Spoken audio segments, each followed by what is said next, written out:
Hello there, gang, and welcome to another episode of Displaying-Model-Behaviour. And after 3 years, you ought to know that this is the Earth's mightiest video podcast. So take off your pants, crack a beer, and let's talk about building the ultimate Marvel Legends Spider-Man display. Those of you who were here in the long ago might remember that the first ever episode of Displaying Model Behaviour was me building my little Spider-Man display with my fairly modest Marvel Legend collection at the time. Now, 3 years later, to round out Season 1, I thought it would be fun to recreate that first episode, but now, with all the bells and whistles and accoutrements and lights and mics and all the stuff that this has become, because this became kind of a monster over 3 years in the most awesomely amazing way. So before I get started, thank you so much, everyone. Like, I know that I'm so animated when I talk. Like, if I try and be sentimental, like, it might come off as just like, hey, presenter talk. But legitimately, like, the last 3 years were a roller coaster. And doing this channel and having the feedback from you guys and building the community that we made, it's been amazing. And I'm so grateful. So I wanted to celebrate the end of Season 1, the end of Phase 1, by recreating the first episode. So without further ado, let's not stand on ceremony. Mr. Wayne, let's build that Spider-Man display.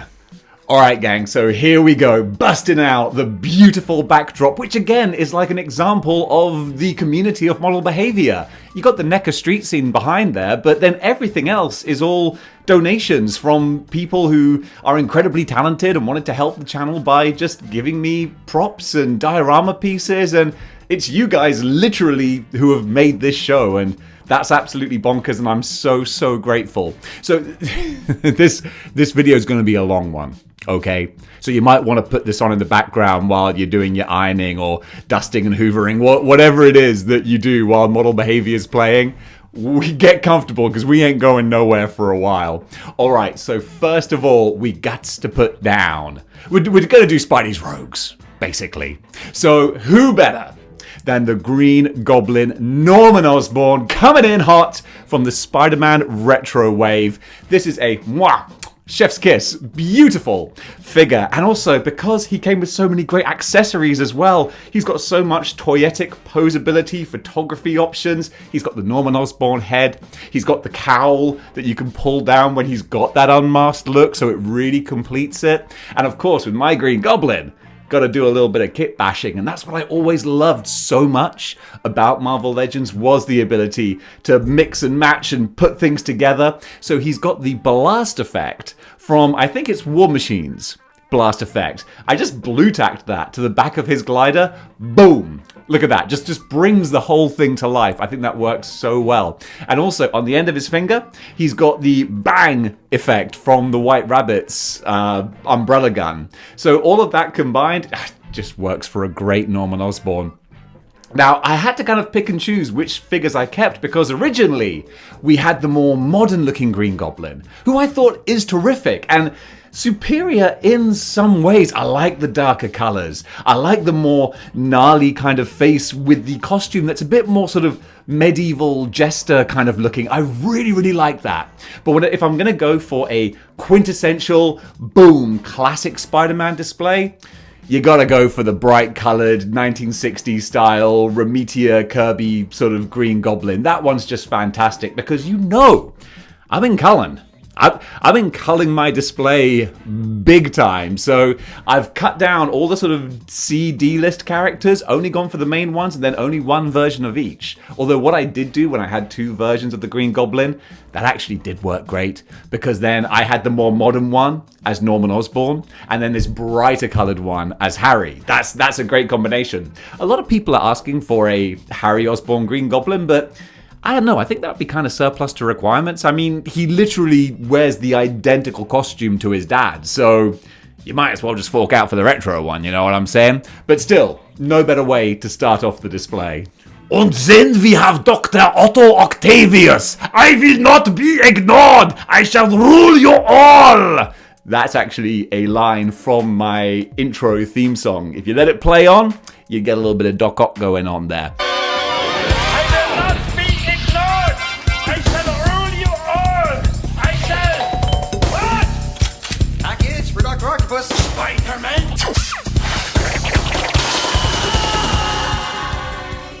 And this Doc Ock is one of the original figures from my display video, I think.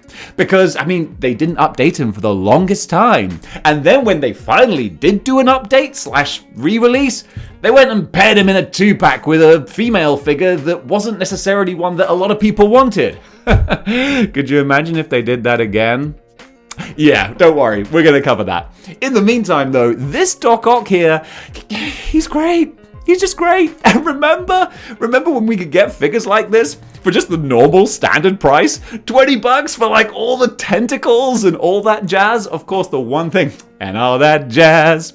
The one thing we were asking for, though, was bendy wire tentacles. And we all thought, well, maybe one day in Shangri-La that might happen. And of course it has done. I was going to get to it later, but screw it. They've just announced the Doc Ock and Aunt May 2-pack, and this guy comes with bendy wire tentacles and the more armored look from the animated show, but not with cell shading, I don't think, which is only a good thing. That's fine. I'd be very tempted to pick him up, because also, I mean, come on, it's Aunt May, and if you've got a classic Spider-Man display, she's pretty essential, although not for me though, because I'm not doing civilians. I sold my J. Jonah Jameson, and they're great figures, but I just wanted the core Spidey sort of action type characters. So this Doc Ock that I'm currently working with, he's wonderful. I don't think I'll update him with the new one because it's like $50. More than that. I'm happy with classic comic book Ock. He is really fun. Could have done with some more different hands and some more posable options, I suppose. Speaking of which, I've got him in the Mezco Iron Man flight stand and base because it kind of works. And Doc Ock is quite a heavy, chunky figure, so you need a bit more of a heavy-duty stand to hold him up. And even though you can't position the hands and the tentacles the way you would like them, it still works pretty well. What I was hoping for eventually one day is that we get the white suit Doc Ock. Proper late 80s, early 90s, that would work really well. And also, I forgot to mention, like, it is okay him being packed in with Aunt May because they have been involved in a lot of stories together. In fact, they were engaged to be married at one point. In a bit of a ridiculous story where Aunt May inherited some island where there was a nuclear reactor or something that she didn't even like really know about, and Doc Ock was like, the best way to get this is to marry the old lady. Gotta love those comic books.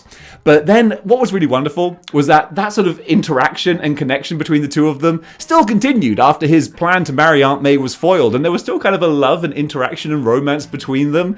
That even continued to modern day. I thought that was kind of wicked, but those stories notwithstanding, this is a really cool figure. Let's move on to the next one.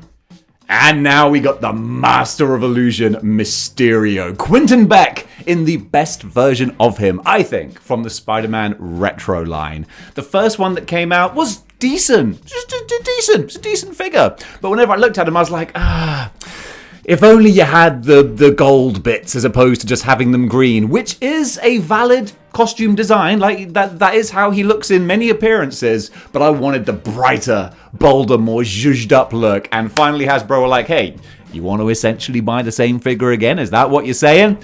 Don't worry, we got you covered. But they did such a great job with it, putting the gold accents on there to make him pop more, but also putting a nice wash on the suit too, so it's not just a dull, flat, dark plastic green, but it's actually more alive and vibrant. It's alive! So you just feel like it's more of a real thing as opposed to just a cheaply made toy. It's such a small little difference, but it makes the world of difference when you actually action it right. And dang it, Hasbro, you really actioned it right with this guy.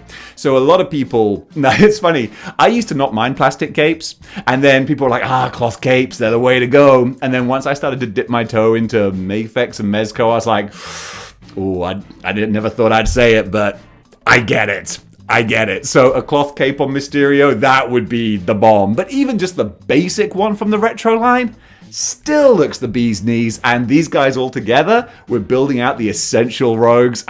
That's what I love about Marvel Legends. When you get a good set, a good combination together, they just look so cool.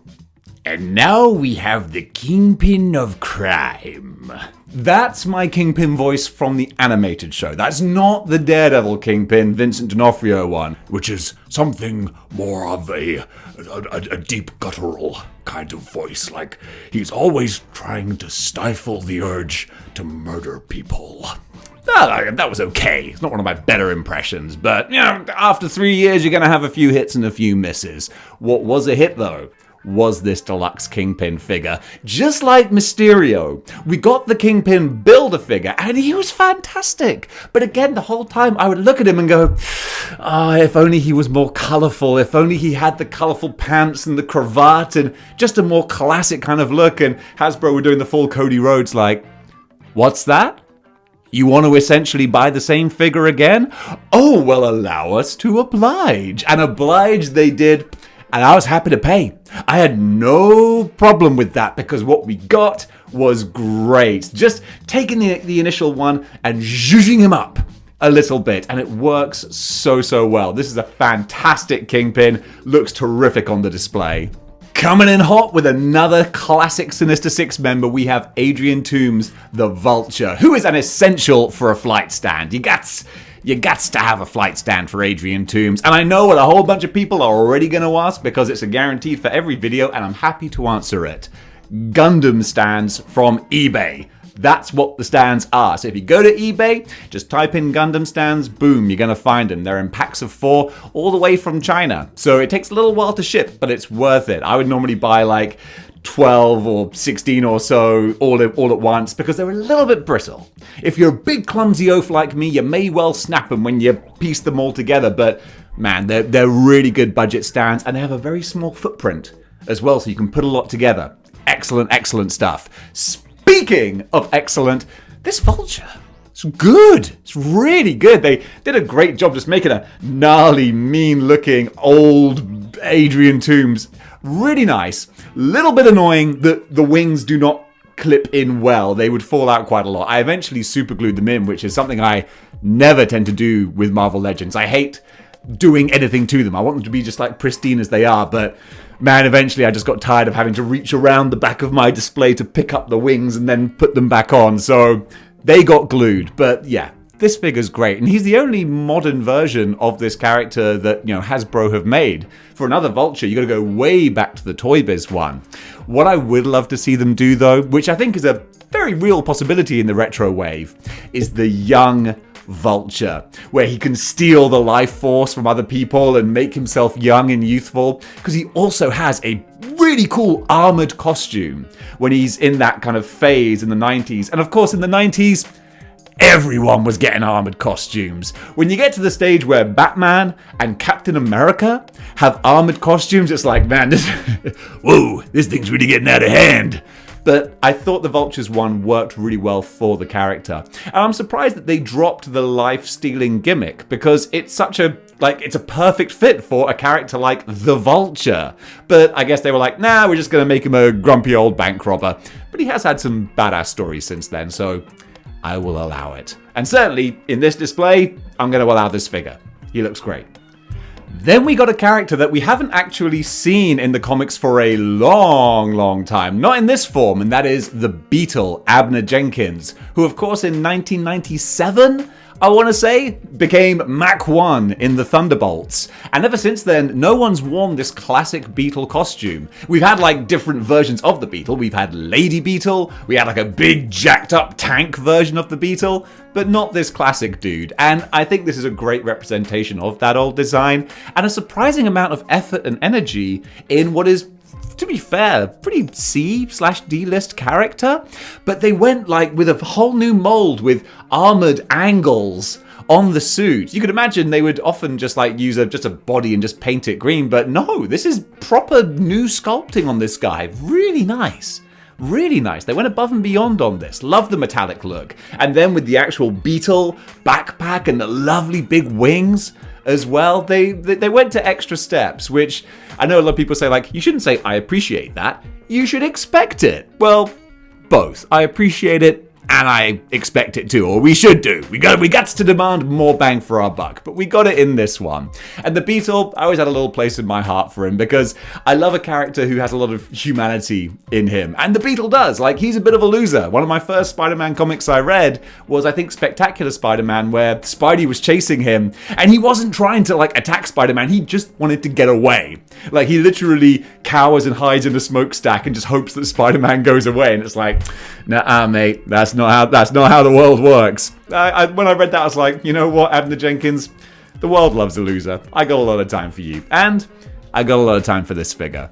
Now we got a big time favorite figure of mine, and one of my favorite characters too, the Demo Goblin.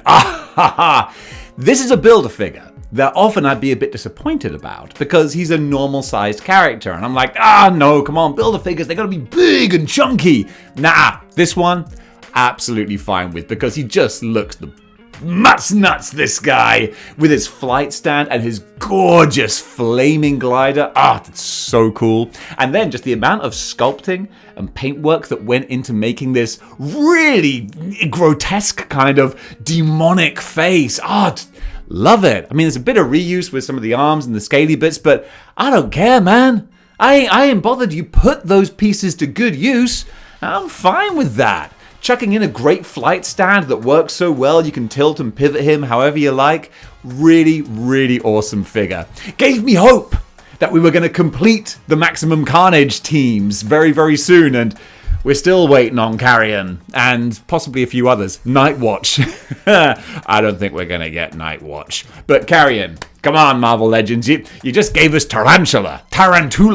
The least you can do is give us a Carrion. Come on, is that too much to ask? All right, I'll get off my soapbox, because for now I'm just giving out about how much I love this Demo Goblin figure.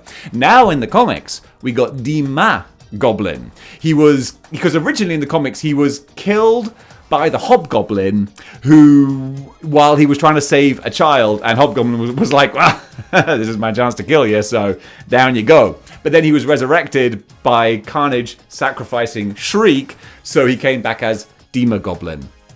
Everybody got that? So yeah, fun figure, looks great on the flight stand, boom, very cool.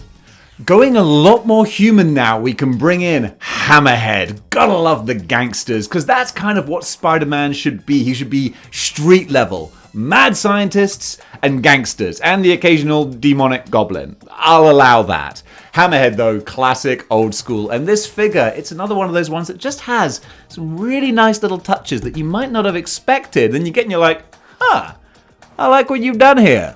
So the face sculpt itself, this was one of the first ones where I noticed them using very sort of face scan, modern tech MCU style designs on comic book characters, and I was like, yes, this works. Really great Hammerhead look. Like, if this was a Hammerhead from the MCU, I could buy it. I'm like, yeah, I can see that being legit. But no, it's comic book style, and I love what they've done. Then the suited body works great, and the fact that they've made him bigger and chunkier. He's a bit of a hoss, and that's what he should be. Because I never wanted to display Chameleon with the Hammerhead head, because I'm like, that's a spindly little body.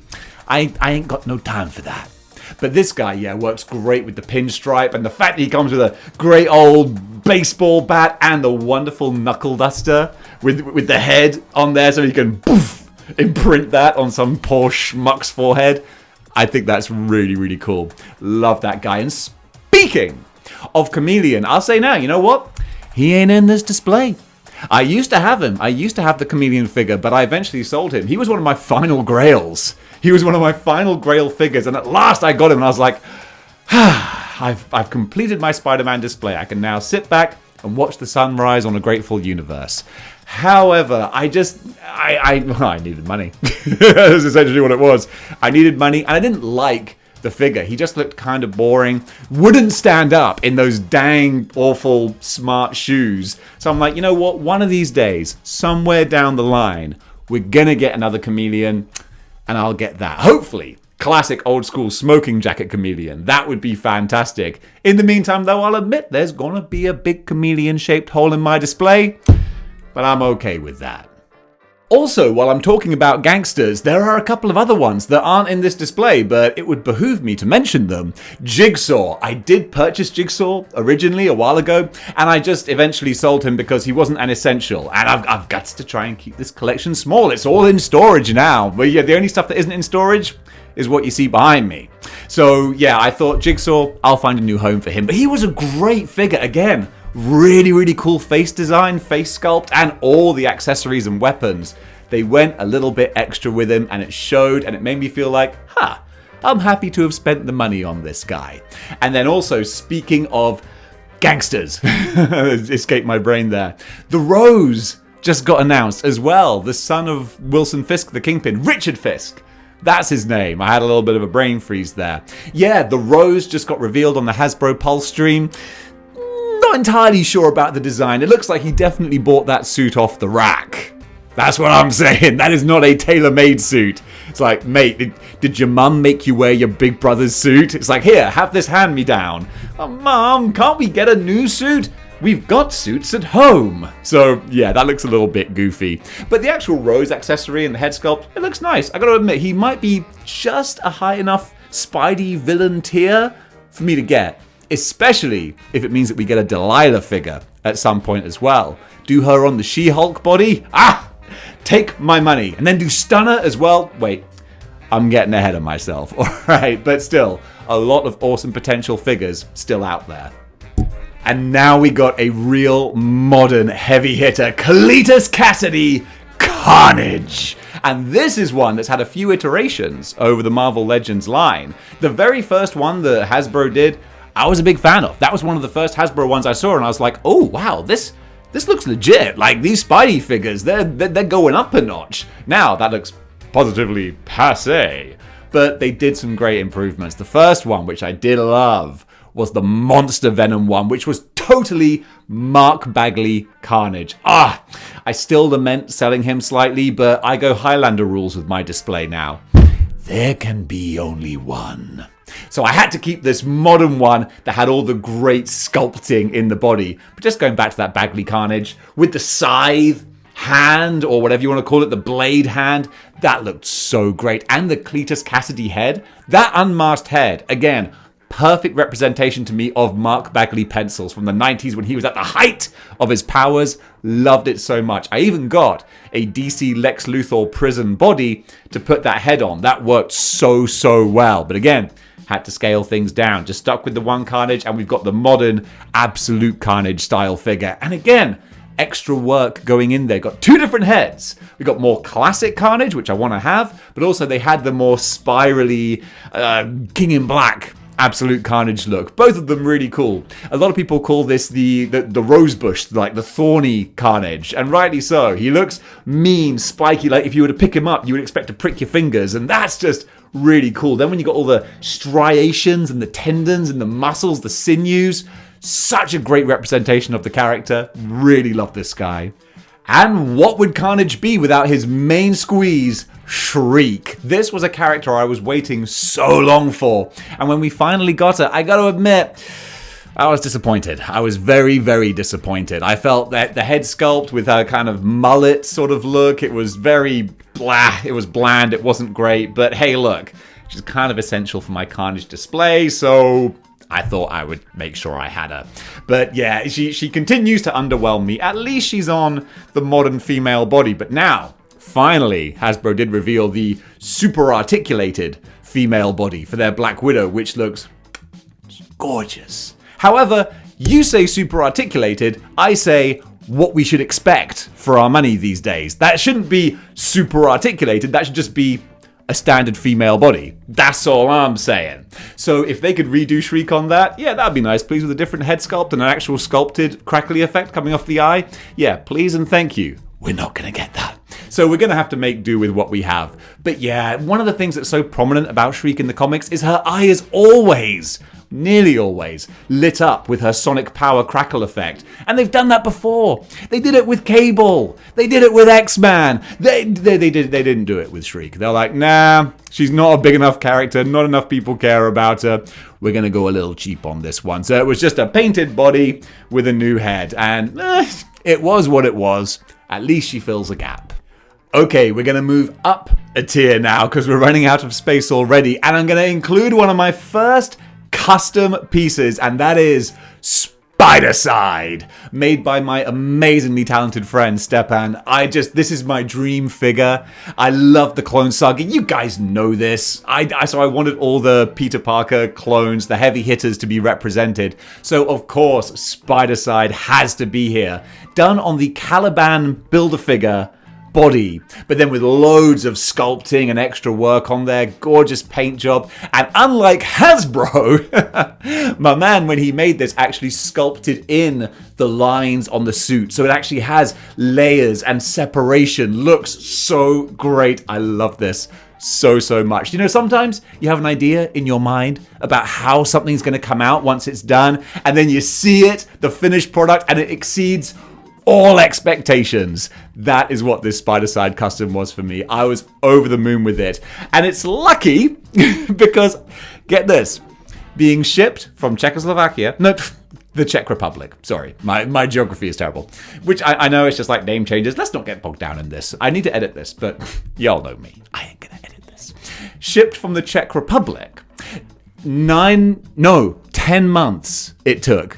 10 months it got lost in transit somewhere and was sat in some post office, probably in a corner collecting dust.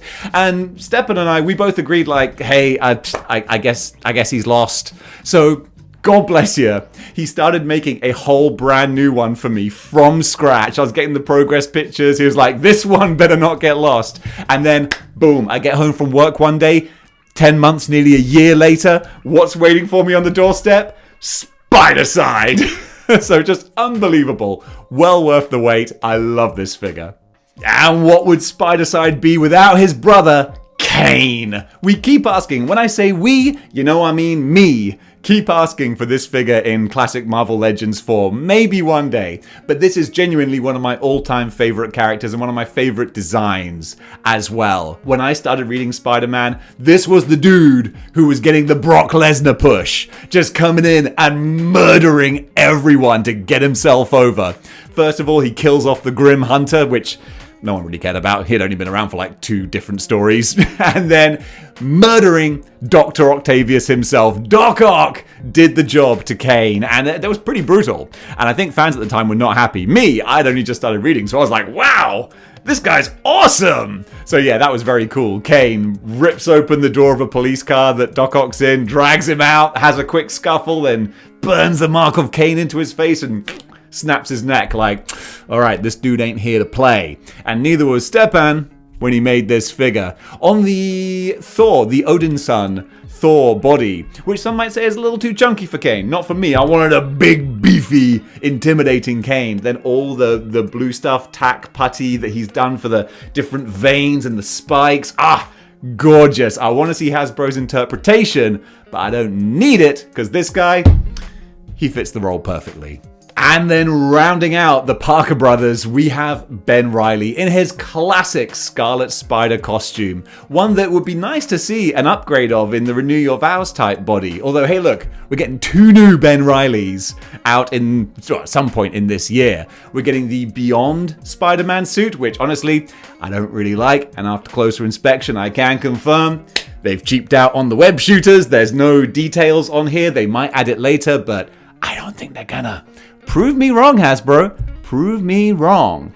But then also they're doing the Chasm Ben Reilly as well, which is a garbage trash story. However, I actually like the Chasm costume. I think it's kind of fun, like a ooky spooky Spider-Man. I dig that. However, also, that figure is going to need to have some swirly whirly power effects. Otherwise, it's like doing the superior Spider-Man without the Waldos. It's like, well, you haven't really done the character properly, have ya?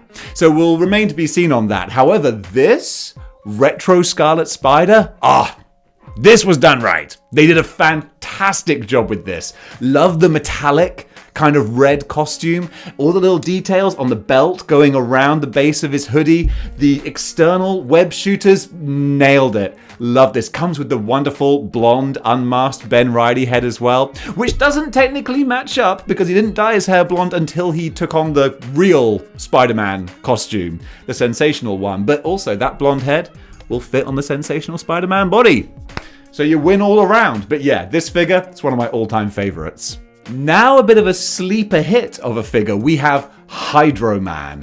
And this one, they put in that extra bit of effort. They could have just done a normal body and then a few water effects to wrap around him, but no. We actually got some great sculpted, animated style watery hands. That's actually kind of cool. Yeah, if you wanted to go super over the top, they could have given us regular arms to plug in and swap out, but I'm fine. I mean, it's Hydroman. Why would you not want to display him with his big watery hands? And the fact that they're translucent as well looks lovely. They did arguably scrimp a little bit by not doing watery legs and just having these little things that wrap around his feet, because honestly, they don't really clip on nicely. It's difficult to pose him with them. They don't fit snug. It's a solution to the solution, water. Yeah, you see what I was doing there?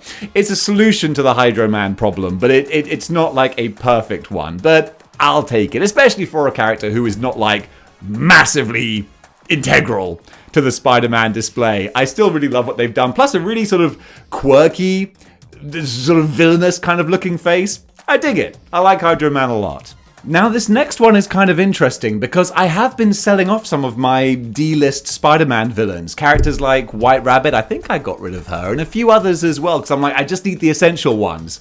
And Puma was on the chopping block. I was like, he doesn't really feature very much these days. No real super classic stories. And then I kind of harkened my mind back.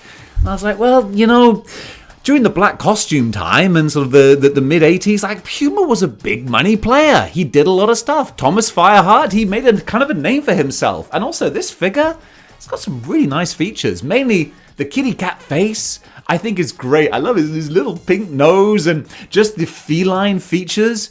Works really well. It's kind of dynamic. It's fun. He's got all the fur coming off his forearms, his claws. He's got the furry feet. And the more I looked at him, I was like, no, Thomas Fireheart, you can stay. You've earned your place. So yeah, I'm happy to have him in the roster. Takes me back to the old black costume days, and that's kind of a fun connotation. So he hasn't done much recently in the comics, but he's good enough and fun enough, and he's dynamic enough on the shelf that I'm happy to keep him included with the display. Little honorable mention, speaking of all these Clone Saga figures, the Jackal. I know you're thinking, where is he? Honestly, he had to go. Gats to go. Figures gats to go. I know, he is a classic character, but he just didn't do anything for me on the shelf. I'd be looking at him and it's like, he just looked like a blob of green. You know, I just didn't really care for him very much. And it's kind of a shame because I'll give Hasbro credit. They did a lot of sculpting and new stuff for him. But that old goofy looking Miles Warren Jackal, it's not my Jackal. I want the 90s Clone Saga Jackal with the Matrix-style leather trench coat and all that sort of thing. It's not fair to call it a Matrix-style trench coat because Clone Saga was 1995. Matrix was just a twinkle in the Wachowski's eye at that point, but still very Crow. We were all rocking the long leather dusters in the 90s. We thought we were so cool. I was, obviously. But yeah, I decided to get rid of that Jackal because he wasn't doing nothing for me. If Hasbro did a modern one, I'd be all over it. Also, speaking of characters that don't appear, the Punisher. I do somewhat honestly regret selling Retro Punisher in his most classic costume, because I have also a sneaky suspicion that one might become quite expensive because Hasbro and Marvel are trying to, well, more Disney, are trying to distance themselves from the Punisher logo, so we might not see that one again. So the more I'm talking about it right now, the more I'm thinking, probably should have kept hold of that, Dave. Well. The road not taken. But yeah, he's a classic Spidey character that I probably should have kept a hold of. But still, that's enough about the figures we don't have. Let's talk about the figures that we do.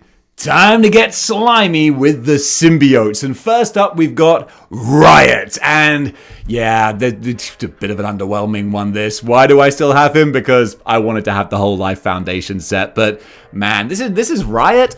I guess he looks a lot like Riot was drawn in a 1 or 2 issues maybe during the Absolute Carnage story. So it's very, very accurate to a couple of panels of artwork.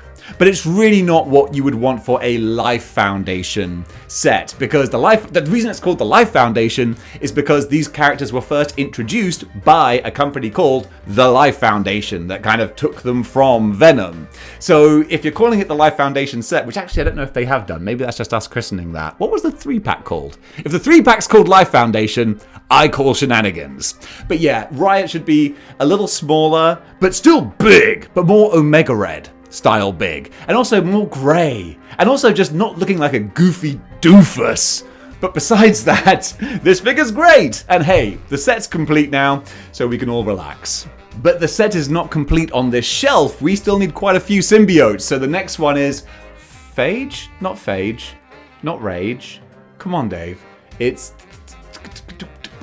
it phage? It's not phage. It is phage! One quick Google search later. There you go. Yes, phage. A very basic figure, but he's fine. He gets the job done. I like his little gnarly, spiky hand accessory. The face is alright. It's got a little backpack bit, but that's about it. It's very, very basic Bucky Cap stuff going on here. But again, he's not even D-list, to be honest. Is he, folks? He's pretty far down the alphabet. But he's essential to this set, so you got to have him. And you can take what I said about phage and apply it to Lasher. Not spectacular, but you gotta have him. It is nice that he has all the little lashery bits, the tendrils coming out the back of him, but man, those guys fall out a lot. And he's on the very spindly Pizza Spider-Man body, which actually over time is quite brittle. Like, you gotta be careful with this guy. Especially, like, man, still one of my most annoying Marvel Legends moments was buying the 2099 Retro Spider-Man on that body. Snaps right out of the box. That just wasn't built to last. Luckily, this guy is still holding together. But I like what they've done with the more sort of clawed kind of feet and the clawy hands and just the metallic sheeny green. It looks kind of pretty. Speaking of pretty, we have Agony, bright pink and purple, two great colors that just jump off the shelf. I like things that just make your display a bit more vibrant, and she absolutely does that. Although she's not the most spectacular figure because, again, it's just kind of painted detail. So what you get is pretty basic, but again, it's another one to round out the set. The colors look nice. I do love that they went full on with the swishy hair. That makes it look a lot more interesting and impressive. And at least it's the modern female body, no pins, double joints. That's all good to see. So as a extra addition, she's competent. And finally, rounding out the Life Foundation, we have Scream, the character that's had the most longevity in the comics. She's had her own limited series. She's had different people wearing that symbiote. At the moment, it's Andy Benton, I think her name is. I like her. She's got some slightly mystical, demonic powers as well. Makes it a more unique character. Now called Silence, though. And she has more of a white kind of color scheme.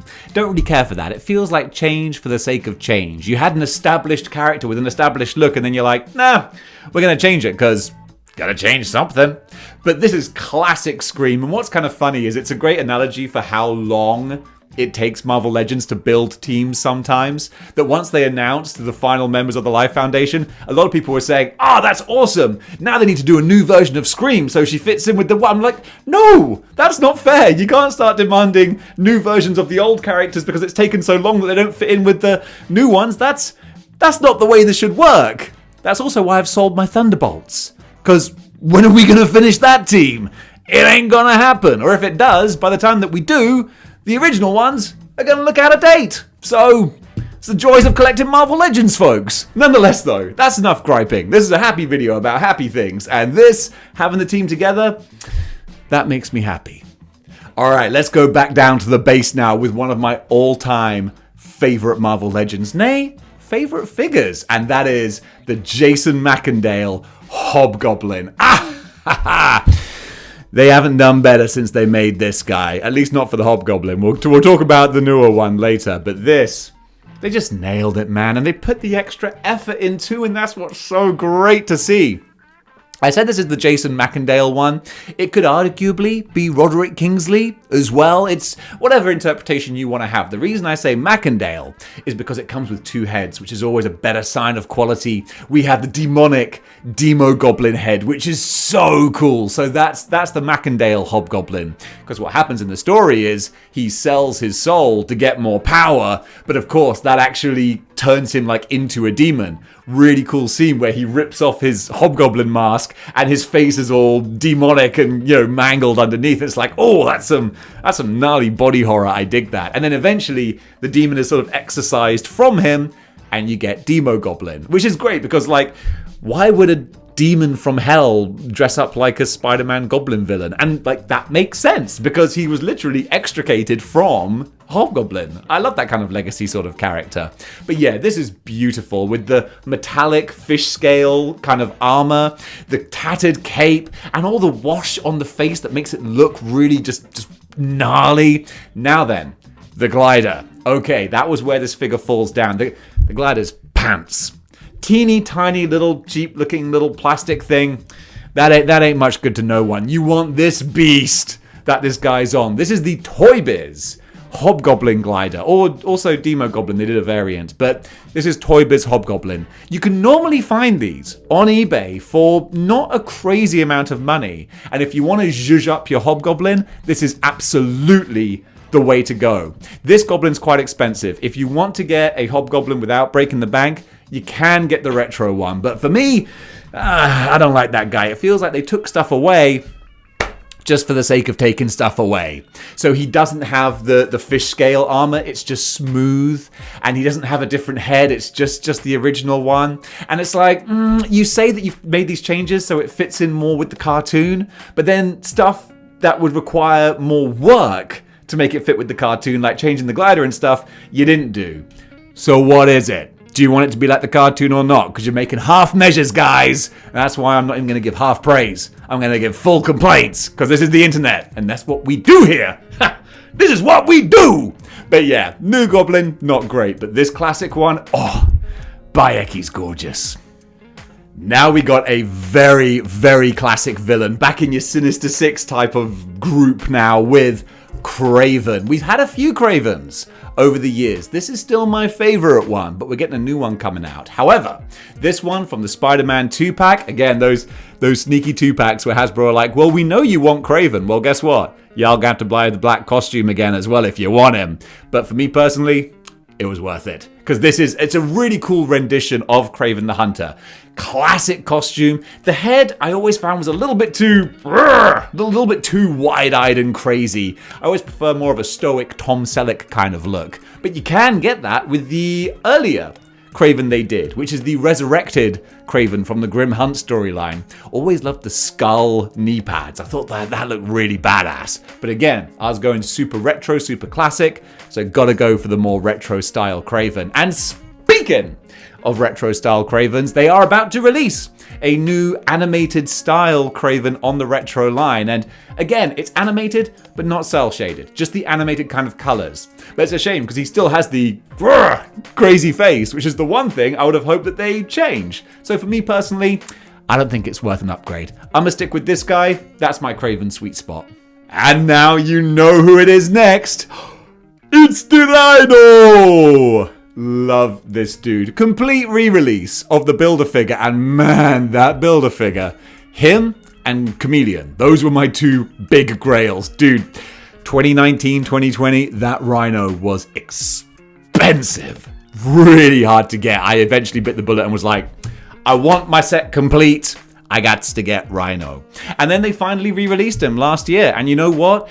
I wasn't even mad. I was happy to do the upgrade because the paintwork and the sculpting on the new faces, two new faces, both of them absolutely fantastic. I love it. The body really shows its age. It's got the disc hips and the big ugly knees. The fact that they're reusing it again for Chod, however you pronounce his name. The fact they're reusing that body, it's like, come on, lads. This is like 6 years old now, if at least. It's out of date, but hey.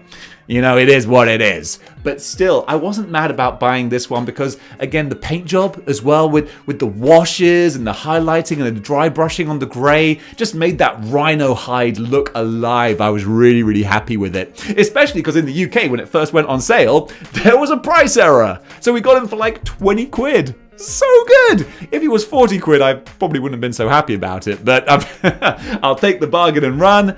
This guy looks great.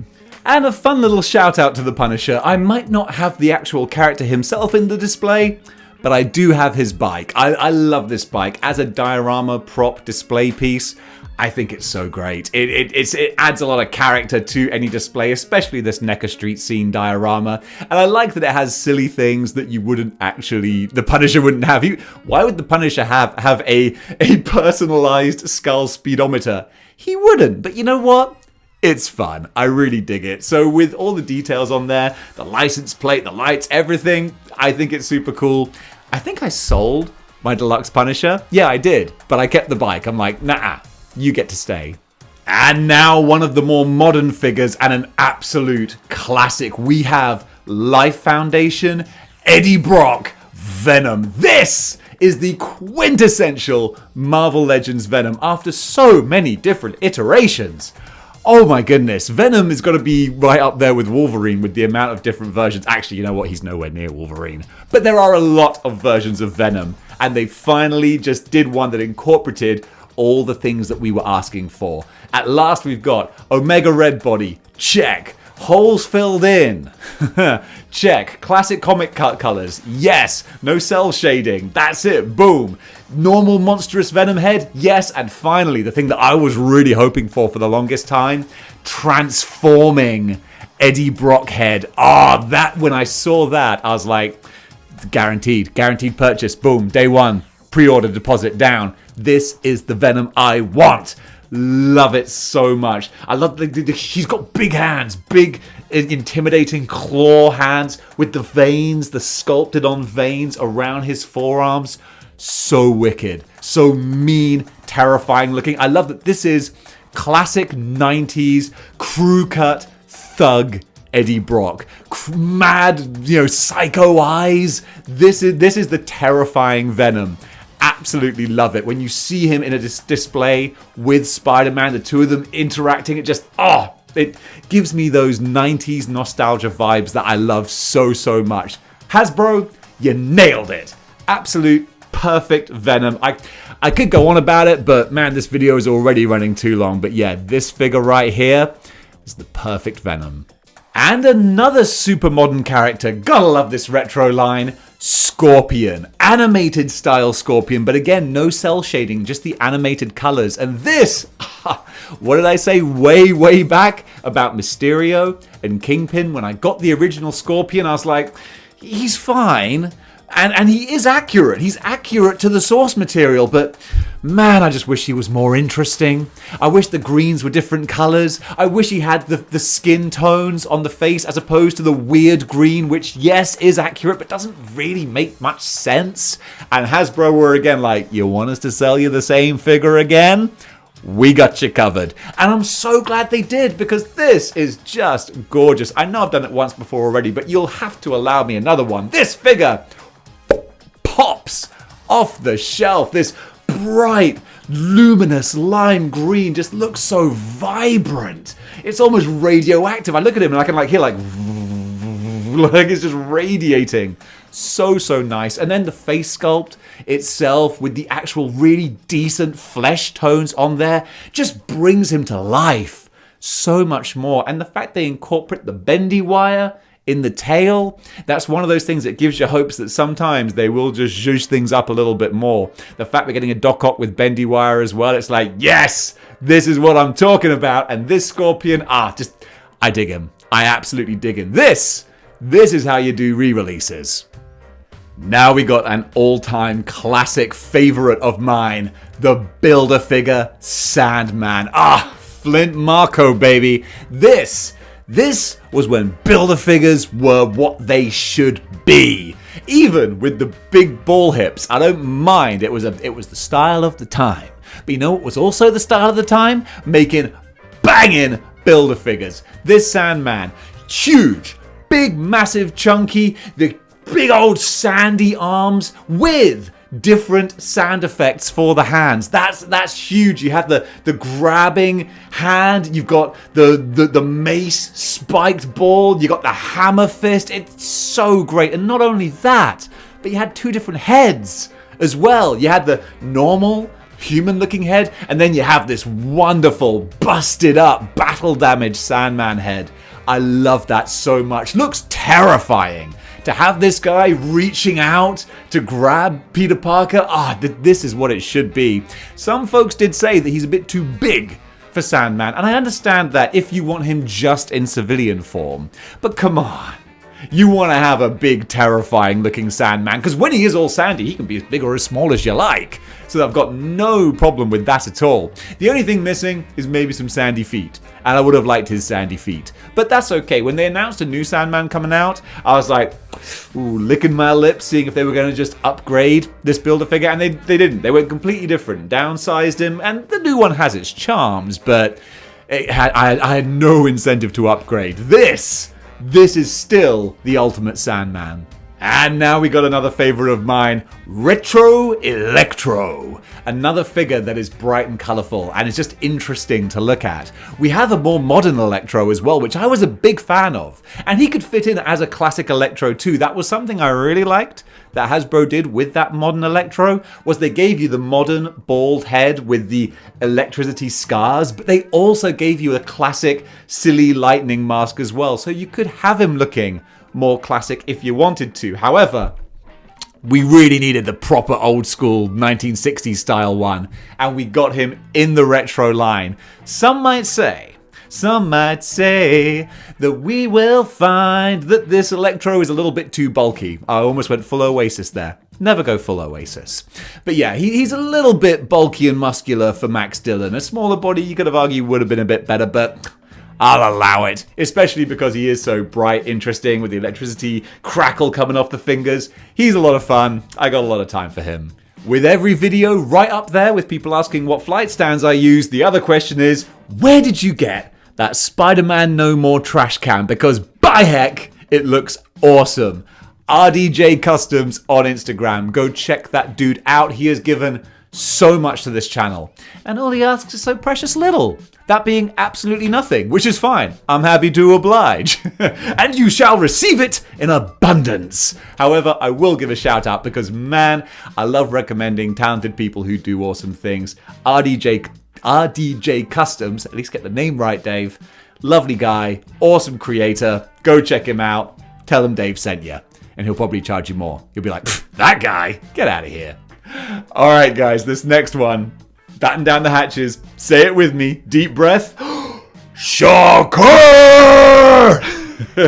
You can't hide from me! Let's just finish it. I'll hunt you to the ends of the earth!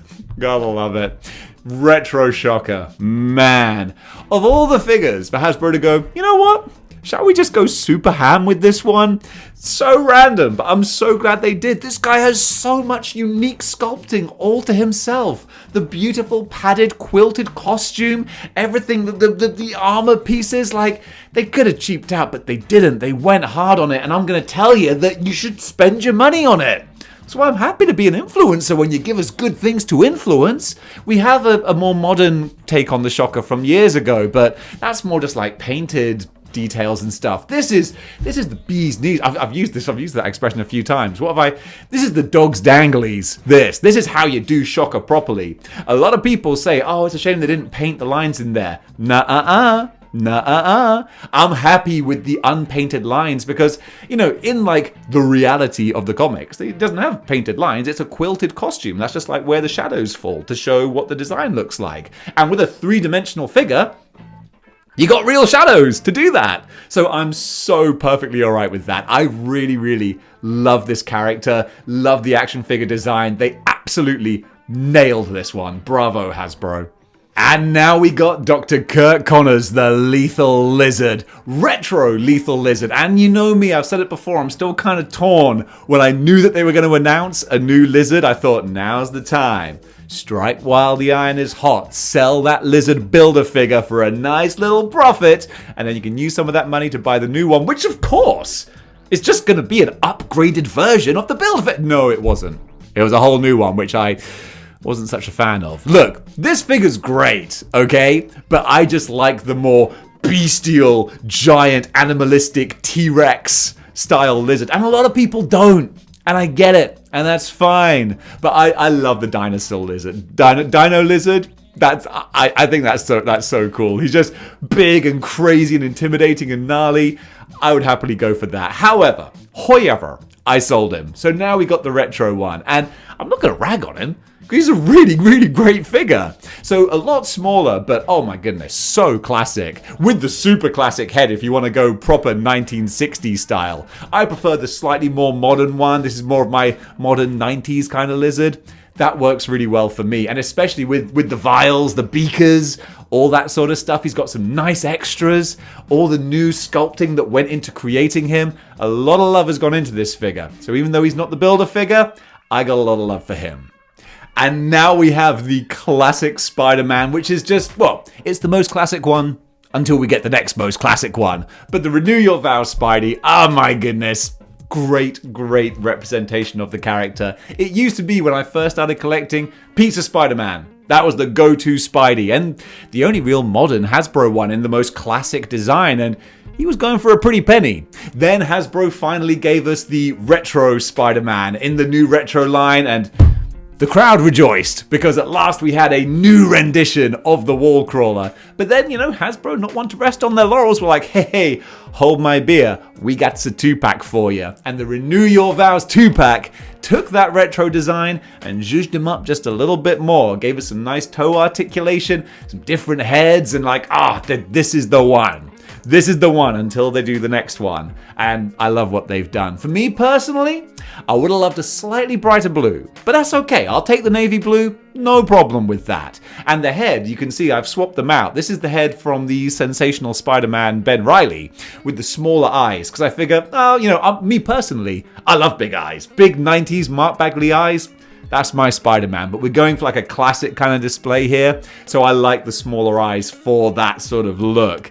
And this, yeah, they absolutely nailed it. So plonking this figure down in the overall Spider-Man display, all the villains coming at him, it's so satisfying. This is the kind of thing that I was going to say you can only do with Marvel Legends. No, you can't. You can do it with any figure line. But man, Marvel Legends, building out rosters and teams and scenes like this, it just makes me so happy. There's a sense of satisfaction seeing all these wonderful characters together, because when you look at them, your brain just thinks of every classic story you've read, or cartoon episode you've watched, or movie, or video game, whatever it is that you know these characters from, whatever stories it is that you associate with them, they all come back to the forefront of your mind when you look at these wonderful representations of them. That's why I'm never gonna quit Marvel Legends. I might stop collecting them to the extent that I did, but I will always be first in line to watch the Hasbro Pulse streams, to see what the new reveals are going to be. Because even if I don't buy any of them, there's a chance that there might be one that just sings to me in a nostalgic way, in a toy collector, oh, that just looks so cool kind of way. That's what's so fun, is that there's always the potential that something's going to reach out and just touch you by the heart. And that's what all of these figures did. There's a reason that these figures survived when the other ones got sold off, because there's something about each and every one of them that just hits me right there, that makes me think, yeah, you guys have to stay in the display, because there's so much greatness contained in there. Whether it's in the modern appreciation of what they are, or the wonderful nostalgic memories they conjure up, they just nail it every single time. I love this display. And folks, that does it for the ultimate Spider-Man display. I know that there are so many figures that could have been in there. Black Cat, J. Jonah Jameson, more of the allies like Cloak and Dagger. The list goes on, and I want to know. Silver Sable, Paladin. I'm not going to start listing them all, but I know you can. So who do you think should have been in there that I didn't include? Comment below, let me know, because man, there's so many. Silvermane from the 5-pack.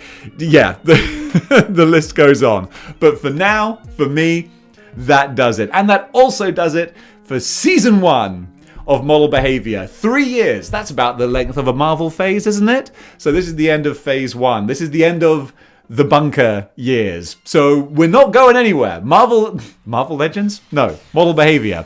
Neither one of us is going anywhere. Marvel Legends just celebrated 20 years. Do you think I'm going to stop in the next 17 years? Hell no. Get ready for the 20th anniversary coming up in 20 whenever it's going to be. Math is hard. Join us in 2040 when we celebrate 20 years of model behavior. But for now, it's time to say goodbye. It's been emotional. As so many of you guys who watch the channel regularly have been with me through the highs and the lows, and the highs have been awesome, and the lows have been pretty lame. But it's been, like I said, it's been emotional. It really, really has. And this video has gone on so long, I don't mind doing a little bit of an extended outro because this is my channel. I can do that if I want to. Because one thing I always wanted to do with this channel was make it personal. I wanted this to be not just about action figures, but about me and my life and what I'm doing and what I'm going through. I didn't want this to just be something that, oh, it just reports on figures or just reviews figures. I wanted it to be like a bit more of a window into life because that's what's important to me. My life's pretty important to me. I want to share it with you.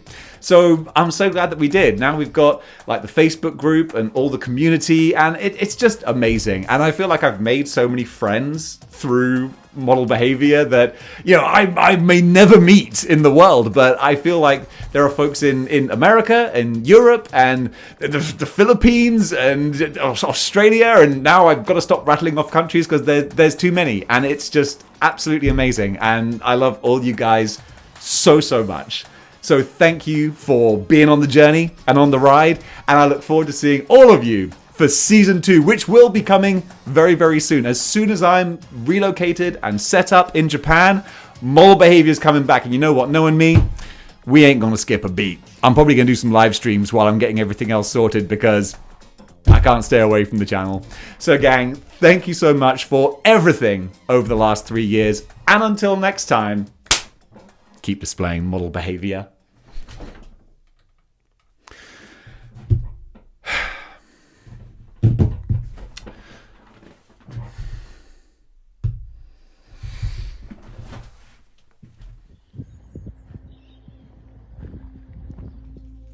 Bandana Dave, got any aces? That's blockbusters. All right, fishy fish. Peace in the hole. So what do you think's going to happen next for the channel? I got no idea. I've not been seen since 2020.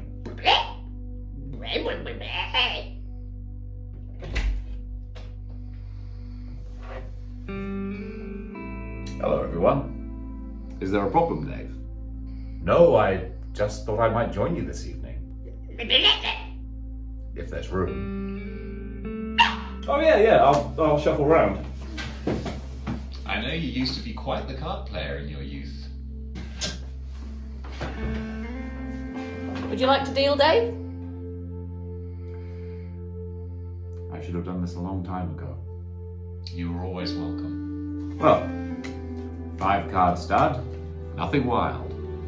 And keep displaying model behavior.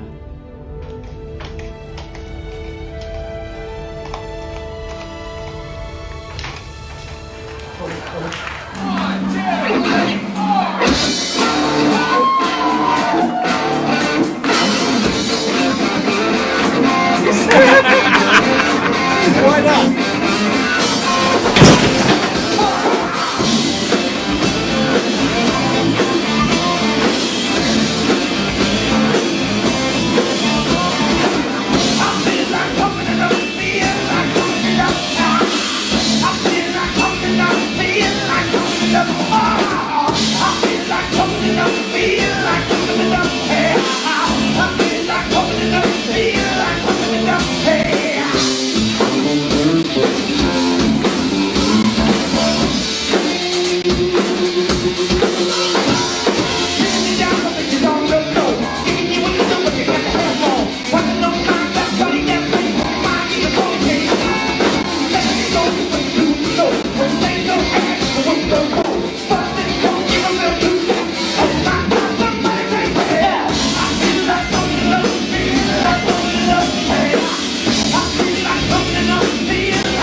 And David displays model behavior.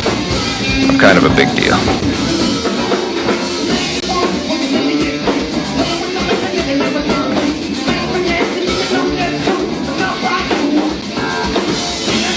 Here I come. Oh, here I come. Displaying model behavior with the proper U.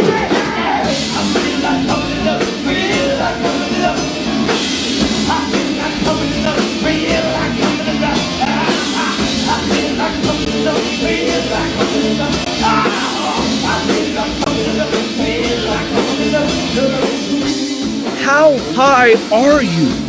Like, where are you? Like, you are, like, how tall is your freaking computer? Like, where are you? Oh!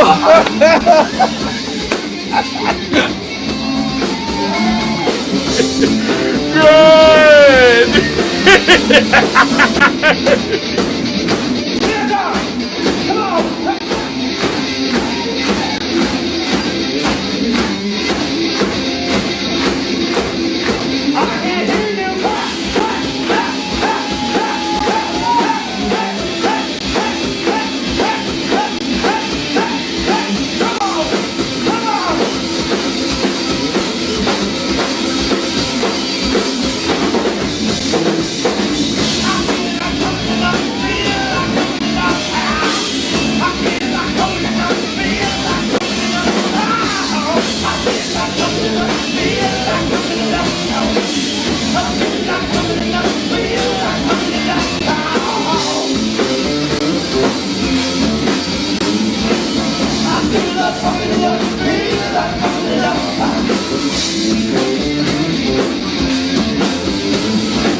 It's not glamorous. It's good, honest work.